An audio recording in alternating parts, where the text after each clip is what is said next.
ərazisində uzun illər stomatologiya sahəsində fəaliyyət göstərən Hacıyev Dilqəm Sabiroğlu'nun 31 mart tarixində 65 yaşı tamam olur. Bu əlamətdar gün münasibətilə onu ürəkdən təbrik edir, möhkəm can sağlığı, uzun ömür və gələcək fəaliyyətində uğur və nailiyyətlər arzulayırıq. Peşəkar fəaliyyəti ilə bir çox insanın sağlamlığına töhfə verən Dilqəm həkim illər boyu qazandığı təcrübə və zəhməti ilə seçilən şəxslərdən biri kimi tanınır. Onun stomatologiya sahəsində göstərdiyi xidmətlər, pasiyentlərə yanaşması və peşəsinə bağlılığa təqdirə layiqdir. 65 illik həyat yolu, zəngin təcrübə, əldə olunan nailiyyətlər və formalaşmış nüfuz deməkdir.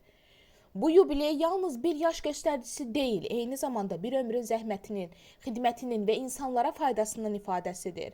Bu əlamətdar gün münasibəti ilə Hacıyev Dilqəm Sabiroğlu'na ailə saadəti, işlərində davamlı uğurlar və yeni nailiyyətlər arzulayırıq. Qoy qarşıdakı illər onun üçün daha sağlam, daha xoş və daha uğurlu olsun.